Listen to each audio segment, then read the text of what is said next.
Hey y'all, Myra the Paranormal Chick here. So today we're going to talk all things UFOs, extraterrestrial life, projects, secret projects, military officials. So I'm just going to dive right into it. So this has hit the airwaves again, and you're probably wondering why. And it's all because of one Pentagon official and what he stated in an article. I'm actually going to dive right into the article and read it word for word of the passage that has set everybody aflutter. But before I do, I want to send a quick thank you to everybody who has been subscribing to my channel, to people who follow me on TikTok, Instagram, Twitter, all of it. Thank you for the messages. Thank you for telling me that you love my content, you love what I'm doing, you love how I'm trying to get this out there. I really do appreciate it, and I apologize that I'm not able to respond to everybody. It is hundreds of messages, but I do see them, and I thank you. It actually keeps me motivated to continue doing what I'm doing. So with that said, let's get directly into this article. So this was released by the Pentagon director of ARO, Sean Kirkpatrick. I'm just going to read what he said, and then we'll talk about it. An artificial interstellar object could potentially be a parent craft that releases many small probes during its close passage to Earth. An operational construct not too dissimilar to NASA missions, Sean Kirkpatrick, director of the Pentagon All-Domain Anomaly Resolution Office, wrote in a research report co-authored by Abraham Loeb, chairman of Harvard University's Astronomy Department. Kirkpatrick, who was appointed as director of the ARO when it was founded in July of 2022, previously served as the chief scientist of the Defense Intelligence Agency Missile and Space Intelligence Center. The ARO was established to investigate unidentified objects of interest around military installations, according to a Pentagon press release. So, Mr. Kirkpatrick basically stated there could be a potential of motherships in our solar system and monitoring Earth when they send out probes. Before we start talking about the reel that you see playing behind me and the different species of aliens, I want to just point out something. We have different people. We have legitimate people. We have our military. We have Pentagon directors basically telling us there are extraterrestrials. There are UFOs. But yet, we still have majority of our people saying, nope, not real. Nope, nope, nope. It's all fake. The military's released, the Navy has released 2 reports in which they confirmed there are UAPs that they do not know where the origins are coming from. They are nobody here on Earth, no other country they have not been able to tie them to anybody else. So they are extraterrestrial. But yet we want to deny the fact that this may be a possible reality. I'm not saying you need to believe. I'm going to leave that up to you. I'm just going to show you what I found and let you think about it. So with that, let's dive right into it. The alien races, there's a lot. Honestly, there's so many, but I've kind of narrowed it down to about 15, 16 that I kind of want to talk about. These seem to be majority of the ones that are talked about, and if you do a simple Google search, you'll find them yourself. So I'm going to briefly go over who they are, kind of what they look like. Also, I tried to match pictures to kind of give you a visual as close to them as I could. First one, Centaurians. They're like humankind, come from Alpha Centauri, the closest star system to our solar system. And they're said to they're here to help us advance our technology, and they're benevolent to humans. I actually have Alpha Centauri, a picture of the star in our night sky. It's actually very close. That is one of the closest. You can see it in our night sky. The Pleiadians, from Andromeda constellation. These are the Nordic looking. They're identical to humans, blonde and sometimes brunette, Belief is that they come from the same bloodline as a human being. They may be a part of the Galactic Council, Andromedan Council. They're super advanced, and they also are purported to be the first sightings of UFOs here on Earth. Cytinians. They resemble humans, but with pointed ears, and maybe where the myths of elves come from. They're short, around 5'7", and in alliance with the Pleiadians to prevent the alliance of the Unholy Six. Unholy Six. Remember that. Hybrids. This is a mixture of gray and human DNA. These are where we get the abduction stories of women being hybridized and their babies taken and mixed with alien DNA. It's where these come from. Synthetics. Think cyborgs. Synthetics are biomechanical individuals made by reptilians using cow organs. Think cow mutilations. And robotics. They can look humanoid or they can even look like grays. They're controlled and used by reptilians. Arcturians, from the star Arcturus in the constellation of Bootes. Bootes. Again, I took a picture, copied the solar system part of that star system, and I have it on the reel as well. They resemble grays. The skin could be greenish or blue in color. Large almond-like eyes. They're three-fingered and considered the most advanced species. Also take note, the Arcturians travel in the universe in their starships, which are purported to be some of the most advanced fleets ever. And they're the reason why Earth has not been attacked by more warlike negative extraterrestrials. And it's simply because they fear these advanced starships. It is also purported that one of their starships that circles Earth is called the Starship Athena, named after one of the Greek gods. I thought that was interesting. Agarians. These are serpent-like creatures. They live underground, and they were first reported in Tibet, also Hindu and Indian lore. Think Nagas. That's kind of where they tie into. Reptilians. So reptilians. Most of you in the UFO community, or just us regular people, have heard of the reptilians. These are the villains. They are from Alpha Draconis. Now, I do want to make note, in some of the research that I found regarding reptilians, Alpha Draconis is not their home solar system nor their home planets. What I found, which I found very interesting, was that they overtook that solar system. That's just where we know they're from, but that's actually not their home planet. Could be wrong. They're able to transform into human form, and the conspiracy, if you think Illuminati, their intent is to infiltrate our human government, which some people have said that they have already. And they're a part of the Unholy Six. Their end goal is total dominion over our star systems. They're here to eradicate the human race because they want our planet for its resources. So that's the reptilians. The Greys. They're small gray beings, majority of the abduction reports, as well as hybridization of human women. They are considered the Unholy Six and are partnered with the reptilians to take over our world and eventually rid humanity from our planet. So the Greys. Jasnosians, from the Janos planet. Slender and oriental in appearance, it is purported that a meteor shower devastated their home planet. And there is a rumor that their ship is in our solar system and they are in current talks with our government to hopefully reside on our planet. The big reveal? Maybe that's why all of this is coming out, because this is all coming to fruition. Don't know. Lyrans. So Lyrans are from the Lyra star system. They are said to be cat-like beings, lion-like beings, shapeshifters, maybe.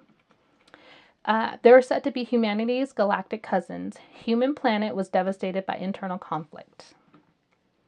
Now we're going to move to Orions. So Orions, I'm going to kind of go a little bit deep into this one. There's a lot of moving parts, so just bear with me. They are advanced psychic beings. Some claim that there are two parts to them. There's the negative beings and the positive. Um, Also, this is where we get our angels, stuff like that.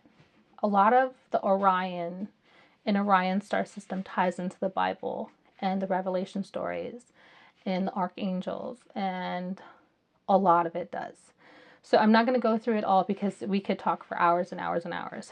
But sources claim that the Orion Nebula is a cosmic doorway to infinity, or the realm of the Creator, which transcends the time space matter universe. Some astronomers claim that a huge, beautiful, illuminated, multicolored light has emerged from the nebula and is on an intercept course with Earth. Although at a rather leisurely pace, at this rate, this light or star will reach our Earth approximately 3000 AD, give or take 100 years. So that kind of ties into Revelations, end of the world, the coming. That's kind of where they kind of throw that in there. So just wanted to put it out there. It is rumored that the reptilians, the unholy six, are attempting to conquer the heavens. They have made futile attempts to enter the Eternity Gate and intercept the emerging light. Again, tying into the Revelation stories of Michael fighting the dragon. This may explain the alleged presence of the Draconians in the Orion constellation, although certain human groups have allegedly become curious of the Eternity Gate as well. The Orion open cluster itself is the base of a joint reptoid gray empire called the Unholy Six, which has been working out of Nemesis in the SOL system. Many of the planetoids that have entered the system and have made observable course alterations are arriving from Nemesis and the Orion Draconian Empire. The Orion civilization was one of the very few that evolved into a state of technological advancement while still being in a state of spiritual conflict. In the Orion conflict, there were two groups. The negative side, who believed in the concept of serving the self.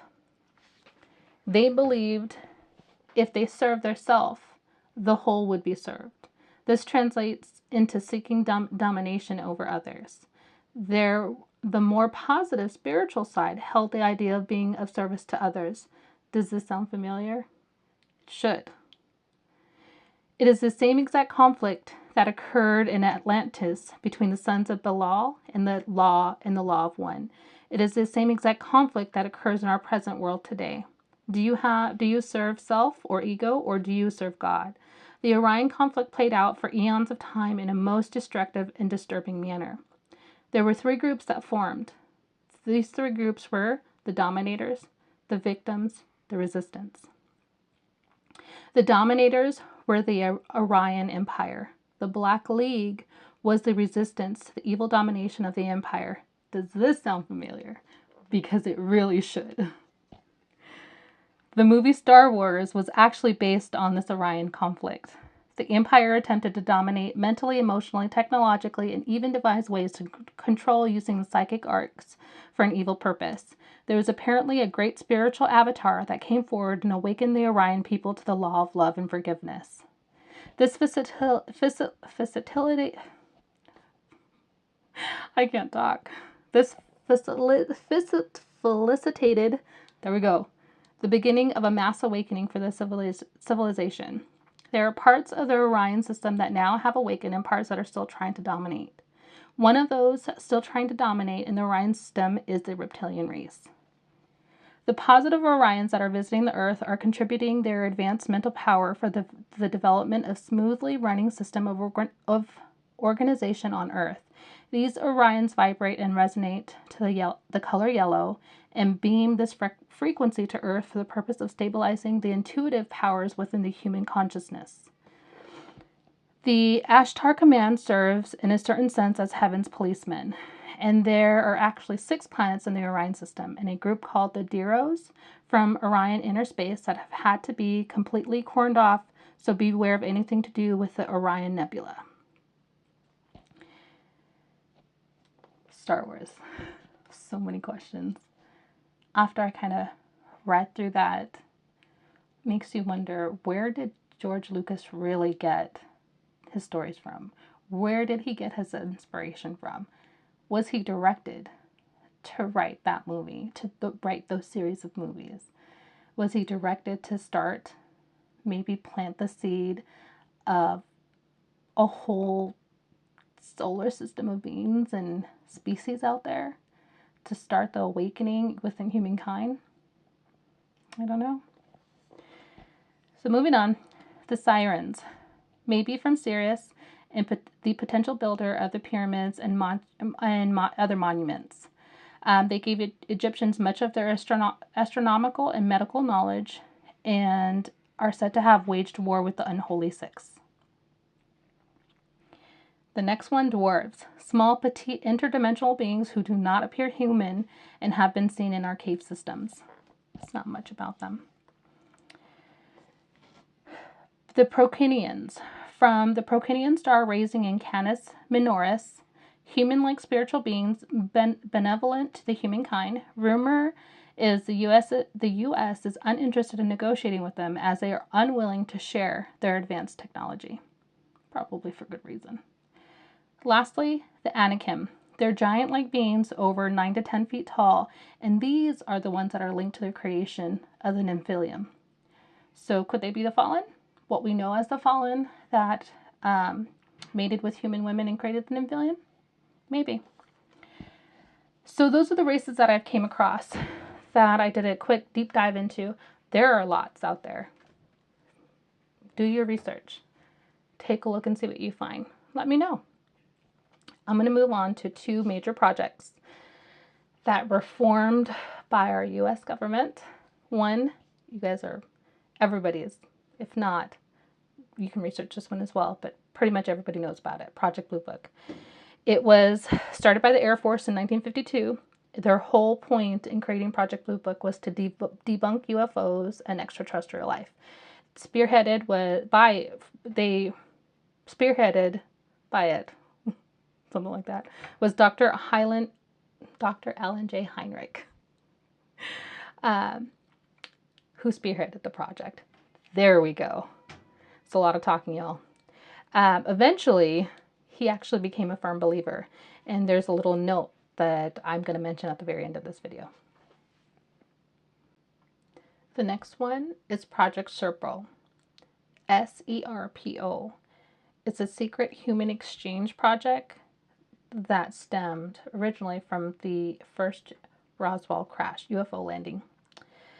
It was July 16th, 1965, a massive alien spacecraft from the Zeta Reticuli star system landed at the Nevada test site north of Las Vegas, Area 51. Following a plan set in motion by President Kennedy in 1962, the alien visitors known as the Ebens welcomed 12 astronaut-trained military personnel aboard the craft for the 10-month journey to their home planet, Serpo, 39 light years away. In November of 2005, former and current members of the Defense Intelligence Agency, directed by Kennedy to organize the Serpo exchange program, came forward to reveal the operation, including details from the 3,000-page debriefing of the 7 members of the Serpo team who returned after 13 years on the planet. Make note, some of those astronauts died. Some elected to stay on the planet. They fell in love with it. This one, you'll have to do your own research. I'll just leave it at that. You're going to have to do some more research on that one. It's very interesting, is what I will tell you. So special notes. What I mentioned before, Dr. Hynek, Project Blue Book. Did you know he worked hand in hand with producer Steven Spielberg to produce the movie Close Encounters of the Third Kind? Steven Spielberg did not deviate, nor did he embellish the movie. He followed Dr. Hynek's notes and his direction to film that movie regarding a case that Dr. Hynek was involved in. They stated it was fiction. But if you watch the movie, and like me, I was affected. It still bothers me to this day. So I just thought I would mention that one. Lastly, George Lucas, Star Wars, the Orion's Nebula. I would advise do some research on it. Research the reptilians, the unholy six. It is a very interesting read, and it is literally Star Wars. Everything about it. It makes you question and wonder what's really going on. Two very likely, not say likely, two movies that were made so long ago, but really started the UFO phenomena and really had people really looking at the skies and questioning and coming forward with their stories and their abductions and all of it. It has to mean something, right? The question that we should be asking is what's going to happen next? Are we entering the state or the time of enlightenment? Are we going to become a part of the galactic universe now? And how will we act? Will we riot? Will people lose their mind? Or can we do this peacefully? I don't know. Just more questions. But tell me what you guys think. Leave your likes, your comments, your posts. Leave me your own stories. Send me your own stories. Again, I'm not asking you to believe this. This is just what I found. Some of the research. You can do your own research. There's so much out there. Tell me what you think. Don't forget to subscribe to my YouTube channel. It's a lot of talking, guys. Sorry. You can find me at the_paranormal_chick on YouTube. You can find me on TikTok under the Paranormal Chick. Same thing as Twitter, Instagram, and Facebook. Thank you, guys.